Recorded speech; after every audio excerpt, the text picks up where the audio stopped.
Na data de hoje, a presidente Dilma Rousseff deverá sancionar a lei que cria o novo modelo, a nova legislação que beneficiará a juventude brasileira, principalmente aqueles que querem alcançar um nível de profissionalização mais avançado, mais qualificado a nível de ensino médio. Eu tive a oportunidade de ser o relator da medida provisória número 593, que foi enviada pelo Poder Executivo para esta Casa, para o Congresso Nacional, ainda no ano passado, e como relator da matéria, pude, contando com o apoio de muitos deputados, de muitos senadores, principalmente com a disposição, com a atenção do deputado Isalci Ferreira, que é do PSDB aqui do Distrito Federal, também com o apoio contínuo e permanente do líder do governo e também do líder do PT, José Pimentel, também do secretário executivo do MEC, o senhor José Henrique Paim, também do professor Marco Antônio de Oliveira, secretário de Educação Profissionalizante e Tecnológica do MEC, enfim, de toda a equipe de consultores do Senado e da minha própria equipe do gabinete parlamentar, realizei um trabalho de análise da proposta, da medida provisória, de análise das emendas apresentadas por vários deputados e senadores, da análise, enfim, do contexto que existe no Brasil hoje em relação ao ensino profissionalizante. E preciso dizer a Vossas Excelências que, lamentavelmente, no dia 14 de maio, quando a matéria foi votada aqui no plenário, eu não pude estar presente para apresentar o meu relatório, já que me encontrava ausente da casa por motivo de saúde e, por entendimento do presidente Renan e das lideranças e também do líder do meu partido,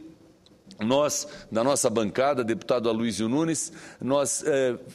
verificamos que o plenário aprovou por unanimidade aquela conversão da medida provisória em projeto de lei. A medida, sem dúvida nenhuma, tem uma grande valia, tem uma grande utilidade para o país, porque ela trata da criação de cursos de formação inicial e de formação continuada para trabalhadores. A expansão do número de escolas técnicas, o aumento do número de vagas que hoje já existem, se faz através desta medida provisória, deste projeto de lei, pela criação da Bolsa Formação Estudante também para alunos de escolas privadas, escolas do ensino profissionalizante que em nível de ensino médio, que existem no Brasil e que podem efetivamente dar uma grande contribuição na formação da nossa juventude e da mão de obra qualificada que queremos no Brasil. Nós temos que registrar e enaltecer a iniciativa do governo federal, mas mais do que isso, nós precisamos mencionar que com esta medida o governo demonstrou que está pronto para avançar na direção daquilo que nós do PSDB sempre defendemos. Nós queríamos e queremos que a sociedade, que a iniciativa privada, que as forças da economia, que as forças da política, que as forças, enfim, organizadas da sociedade contribuam com o governo, participem do processo de construção do país e não apenas a estrutura estatal se incumba disso. Por isso, o projeto, a medida provisória apresentada, ela criou a possibilidade de financiar cursos nas formas concomitante, integrada ou subsequente do ensino médio. A partir de agora, inclusive o Sistema S, que pertence à indústria, ao comércio, poderá oferecer cursos específicos para a formação de mão de obra, tendo o pagamento desse curso assegurado com recursos públicos do Ministério da Educação, na forma de bolsa concedida aos alunos. Aliás, os alunos que estudarem tanto no Sistema S, como numa escola privada de ensino profissionalizante, como numa nova escola ou num novo curso que seja criado dentro de uma universidade, vão poder ter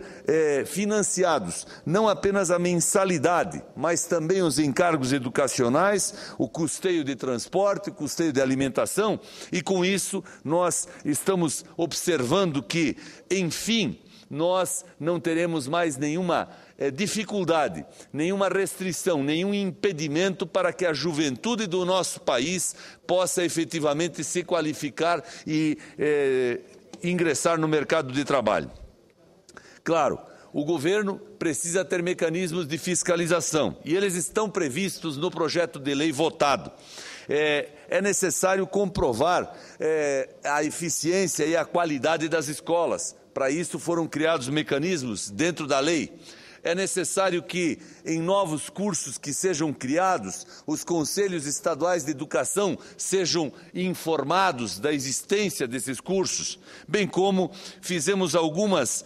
alterações e algumas inovações que vão permitir que algumas das regras que hoje estão vigentes sejam alteradas. Uma delas pretende e estabelece, por exemplo, que o imposto de renda retido na fonte não deva ser descontado daquele valor que se paga para professores que estão dando as aulas para estes alunos beneficiados com o Pronatec. Porque senão seria como dizer que o dinheiro do governo, que é pago para um professor ministrar aulas num programa de interesse do governo, gera imposto para o próprio governo, gera receita para o próprio governo. É um passeio do dinheiro absolutamente desnecessário e que desmotiva o profissional que, enfim, acaba percebendo um valor a menor do que aquele que poderia perceber originalmente. De outro lado, o deputado Isalci apresentou uma proposta que nós acatamos, permitindo que um professor pudesse lecionar por mais de um turno no mesmo estabelecimento de ensino. Ou seja, já que temos falta de profissionais, principalmente falta de professores para o ensino profissionalizante em algumas disciplinas, é necessário permitir que o turno seja ampliado no número de horas que esse professor viesse a ministrar de aulas.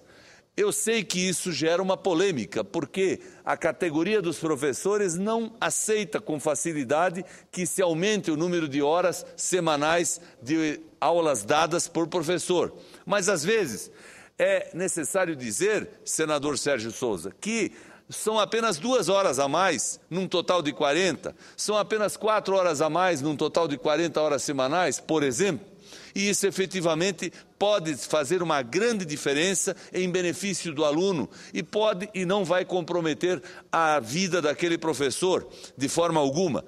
Principalmente porque na própria lei ficou estabelecido, e isto só poderá ser praticado se constar de um acordo coletivo de trabalho, se isto for objeto de uma discussão ampla realizada entre os trabalhadores da educação e os proprietários das escolas. Também no projeto de lei, nós resolvemos uma questão que há muito tempo estava pendente. A Fundação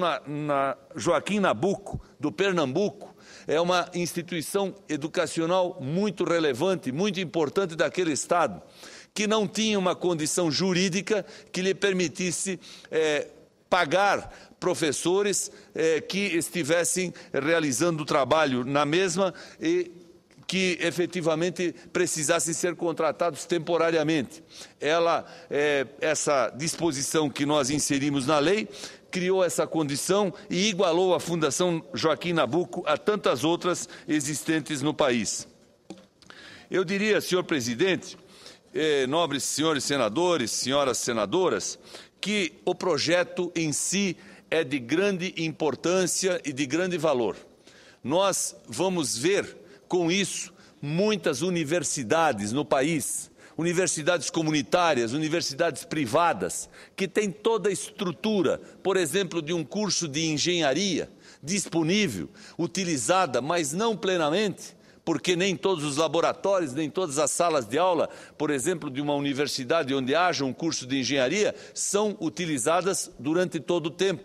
Essa universidade, por ter professor, por ter equipamento, por ter espaço físico, poderá criar um curso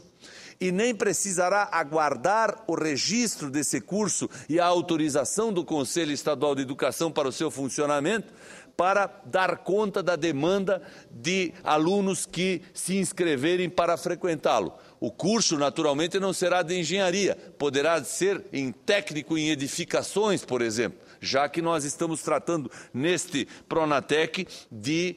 ensino profissionalizante em nível de ensino médio. Também fizemos uma outra inclusão nesse projeto de lei de conversão, que foi proposto e sugerido pelo relator revisor, o deputado Ronaldo Zucchi, do Rio Grande do Sul, e resolvemos um problema que eu conheço muito bem, porque como secretário da Educação que fui de Santa Catarina, pude observar diariamente a aflição dos prefeitos, dos secretários municipais de educação, que utilizam ônibus para o transporte dos alunos. A lei vigente até hoje diz que o transporte feito com ônibus escolares, com recursos do Ministério da Educação, pode ser feito na área rural. Mas, em todo o Brasil, os alunos são transportados da área rural para a área urbana. Então, há um trajeto urbano que se faz. E muitos alunos já moram, já vivem, já residem na área urbana. E onde o ônibus passa, obviamente, ele vai recolhendo os alunos. Há, portanto, uma questão legal mal resolvida e nós colocamos no texto dessa lei que, a partir de agora, o ônibus escolar de transporte de estudantes do ensino básico poderá, sim, também transportar alunos no perímetro urbano dos municípios. E isso deixará de ser um ato que possa merecer sanção legal. Mas fizemos mais. Colocamos também no texto que o ônibus escolar de transporte de crianças do ensino básico pode ser utilizado para transportar alunos do ensino universitário e do ensino médio, sem prejuízo dos primeiros. Ora, em Santa Catarina, volto a mencionar meu estado como exemplo, porque eu conheço bem,